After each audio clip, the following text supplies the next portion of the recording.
Have you ever wondered what drives someone to commit a school shooting? What causes these tragic events, and what can we learn from them? In this video, we dive into the stories of 4 mass school shootings in the USA. Our first story takes us to Littleton, Colorado on April 20th, 1999. This day will forever be etched in the history of American school shootings as the Columbine High School Massacre. Eric Harris and Dylan Klebold, 2 senior students, carried out one of the deadliest school shootings in U.S. history. Armed with firearms and homemade explosives, they entered their school with a chilling plan. Eric and Dylan were outcasts, often bullied and isolated. They spent over a year planning their attack, documenting their thoughts in journals and videos. On the day of the massacre, they arrived at the school with a car filled with weapons. At around 11:19 a.m., they began their assault, starting with a series of bombs they had planted. When the bombs failed to detonate, they resorted to their firearms. Over the course of the next hour, they killed 12 students and 1 teacher, injuring 21 others. The police response was swift but complicated. The shooters moved through the school, exchanging gunfire with officers. At 12:08 p.m., Eric and Dylan took their own lives in the school library. The aftermath of Columbine had a profound impact on the nation. It led to increased security measures in schools, debates on gun control, and the importance of mental health support.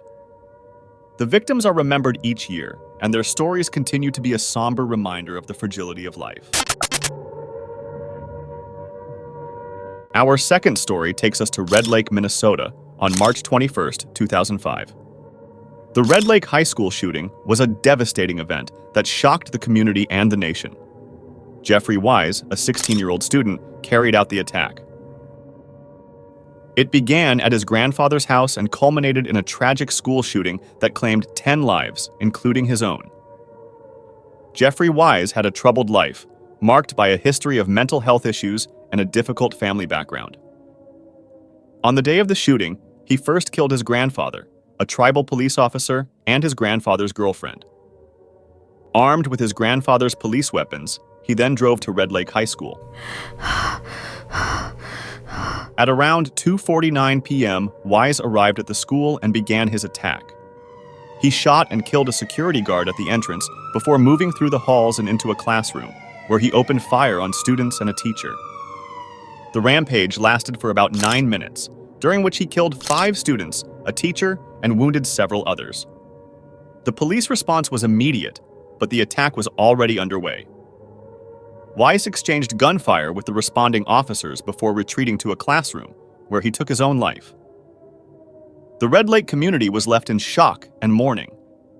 This tragedy highlighted the deep issues related to mental health, access to firearms, and the need for better support systems in schools and communities. The victims are remembered through memorials and initiatives aimed at healing and prevention. The Red Lake High School shooting led to increased awareness and efforts to address mental health issues among young people. It also spurred discussions on gun control and the importance of creating safe and supportive environments in schools. Our third story takes us to Newtown, Connecticut on December 14th, 2012. The Sandy Hook Elementary School shooting was a heart-wrenching event that shocked the nation. Adam Lanza, a 20-year-old with a history of mental health issues, entered the school armed with a semi-automatic rifle. What followed was a horrific attack on the most innocent members of our society. Prior to the school attack, Lanza had killed his mother at their home.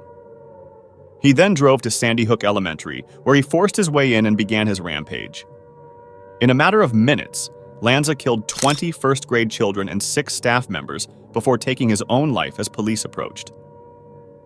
The speed and brutality of the attack left the community and the nation in a state of profound grief. The response from law enforcement and first responders was immediate, but the damage was already done.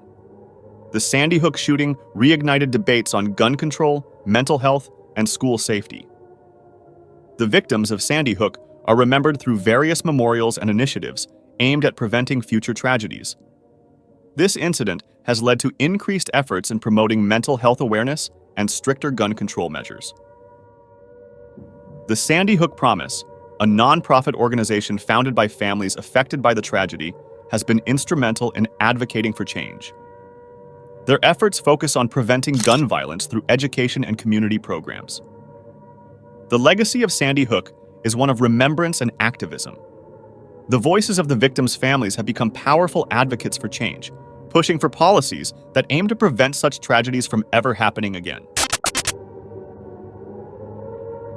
Next, we head to Blacksburg, Virginia, on April 16, 2007. The Virginia Tech shooting remains the deadliest school shooting in U.S. history. Seung-Hui Cho, a senior at Virginia Tech, carried out a brutal attack that claimed the lives of 32 people and wounded 17 others before he took his own life. Cho was a troubled individual, struggling with mental health issues and a history of disturbing behavior. Despite these red flags, he was able to purchase firearms legally. The first attack occurred in West Ambler Johnston Hall, where Cho killed 2 students. He then returned to his dorm to prepare for a second, more devastating assault. 2 hours later, Cho entered Norris Hall, chaining the doors shut to prevent escape.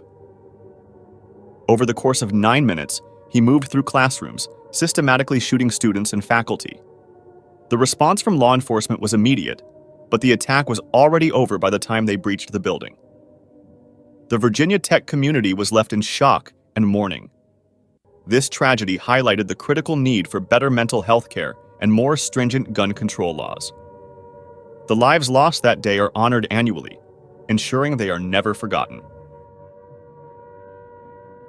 In the wake of the shooting, Virginia Tech implemented significant changes to its campus security and mental health services. The tragedy also spurred national discussions on gun control and mental health, leading to new legislation aimed at preventing similar incidents. It also underscores the need for comprehensive background checks and other measures to ensure that firearms do not fall into the wrong hands. Our final story brings us to Parkland, Florida, on February 14, 2018. The Marjory Stoneman Douglas High School shooting was another tragic event that spurred a national movement.